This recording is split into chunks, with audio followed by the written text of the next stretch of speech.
Welcome into TYT's The Conversation. It is your host, Adrienne Lawrence, and thank you so much for joining me today. And I have a new author. That's right, author of Those Who Give a Damn, a manual for making a difference. Duvalier Malone, thank you so much for joining us. Thank you for having me. Yes, so you have your new book here, Those Who Give a Damn, a manual for making a difference. What really inspired you to put out this work? Absolutely, Adrian. Thank you for that. What really inspired me is as we look at the current state of this country, and so many times people have circles of influence, and they think that we need someone who's really, really big to make a difference in our community. We have to have a big name. We have to be known. This book really goes into challenging. I use my life story of growing up in poverty and how I had to give a damn about the issues that affect me, and in giving a damn about those issues, I had to then come back to my community and give back to my community in service. And so it's a call to service to those who are in positions of power and high authorities of power on federal levels, on state levels, and those who are in positions of powers on local levels, as well as those individuals who are in their communities, those grassroots individuals who are working every single day to make a difference, that their circles of influence are powerful, and it's important for them to understand that they're as powerful as the President of the United States of America, because they have voices, collective voices in those small communities to be able to garnish that change that we need to see in our community. And so it is a memoir of my life. Talks about how I began to work on issues such as the Mississippi Confederate flag. I worked to bring that Confederate flag down in my home state of Mississippi. It talks about me organizing the We Demand Justice rally after hearing the news of Carolyn Bryan Dunham in my home state of Mississippi, and helping to shed a light on the Emmett Till case in Mississippi. And so it walks people through my experiences of coming out as an LGBTQ member in Mississippi.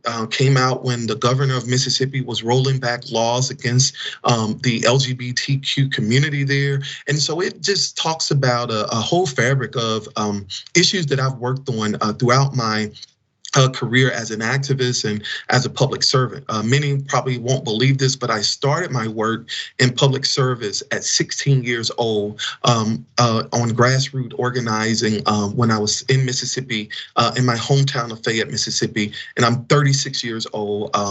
And so I've been in public work for about 20 years. Just won an election and here in DC as an ANC commissioner, again, working on those local level issues in my community. Yes, and I'm sure your community is very grateful for it. And so I'd love to go back to something you initially said in terms of when I asked what had inspired you to write this book. You had said, in growing up in very difficult and challenging circumstances, that you had to give a damn about the things that are impacting your community. And I would imagine that that was very difficult, in part because if you are struggling just to have your basic needs met, the thought that you are supposed to invest yourself in the failings of our society, support system, lawmakers, that would seem to be a very difficult feat. What was that experience like? It was quite difficult. I would tell you, growing up in Mississippi in poverty, can you imagine a young man going to school and coming back home and not knowing whether or not you would even have food on the table to eat? But one of the most powerful things that I was blessed with is very next door in that mobile home that I lived in, I could see the ground of the ground through that mobile home. That's how rough my conditions were in Mississippi. But I had a grandmother who lived next door to me, and my grandmother grew up. She was born in 1917, and so she lived to be 94 years old. She died the year after President Obama was inaugurated as president. But she lived through the civil rights movement. And for some reason or another, when I would go next door to my grandmother's house, even though we were in this poverty situation, she would share stories about the civil rights movement, about voting rights, about the ability to use what your God-given talents to make a difference in your community. And for some reason or another, at a very young age, I got very attracted to politics and public service work.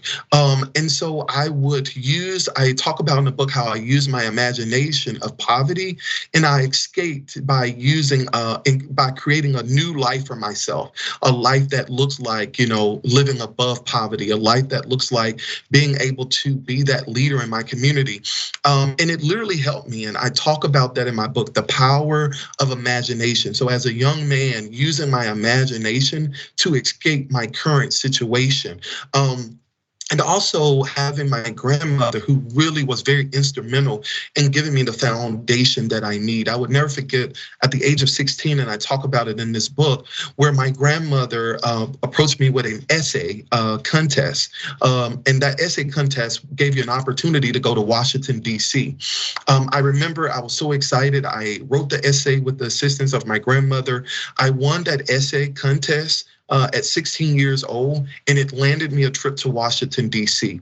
20 years later, I am an elected official in local government here in Washington, D.C. And so the power of imagination, it works, being able to see that I am not the community that I come from. I'm not poverty, but there is something great on the inside of me. And that's my hope when individuals read this book, whether young or old, that no matter what state you are in life, that there is greatness on the inside of you, and to use your mess as your ministry and use it as an opportunity to give back. And that's what I've tried to do in my life work over the course of the last 20 years of my life after being exposed to public work and getting actively involved in my community at 16 years old. That must have been so incredibly inspiring for many out there to see you have risen up and truly been able to use your gifts to make meaningful change. And I know for the Mississippi Free Press, you had written a piece, the founding fathers wanted a just democracy, voter suppression must end. And in it you said, it is imperative that politicians enact laws that protect and enhance voting rights in light of the ongoing threats to our democracy dressed as voter suppression and intimidation. And that is definitely something that I would like to think resonates with us all, yet so many individuals are working so hard to suppress the vote. And so there in Washington now, being a leader and having people look to you to make meaningful change, what would you say the next steps are in hopes of ending voter suppression? I think the first step is that we pass the John Lewis Voting Rights Act in the Senate. It is imperative to pass that act because we know that that act is going to ensure that there is some federal legislation and federal laws centered around some of those voting suppression that we see on the local levels and state levels across the country. So I would say number one is to definitely pass the Voting Rights Act, John Lewis Voting Rights Act. And secondly, we have to educate people about those injustices that we see in our communities as it relates to voting suppression. And so understanding that it is important that we educate people every single day about their rights to vote and the rights when they get to the polls is very, very important. We have a lot of individuals, especially in rural communities across the country, they're not well educated on their rights. And so we have to make sure that we are funding those efforts and making sure that we are educating the people who are coming to the polls. Yes, certainly education and also clearing the way for those hurdles that are completely and totally unnecessary and that are trying to disenfranchise people. That is something we all should invest in because, as you've noted, people deserve the opportunity to determine their electorate, to determine the laws, to determine their own destiny. And that should have been the founding fathers' motivation in terms of creating this democracy. So in terms of your book, Those Who Give a Damn, how is the reception so far? Very good. And let me tell you this, Adrienne, I actually have another book out since we're talking about voting rights. I have a book that I just released last February during Black History Month, and it calls Vote, Children, Vote. And it is a pre-teen fictional book that talks about the importance of voting to young people. And so my Those Who Give a Damn book is doing extremely well. But I've also been on tour talking to young people. During the pandemic, I realized that we were having issues with getting the John Lewis Voting Rights Act passed in the Senate. And I said, I have been in public work since 16 years old, and I have been around the table.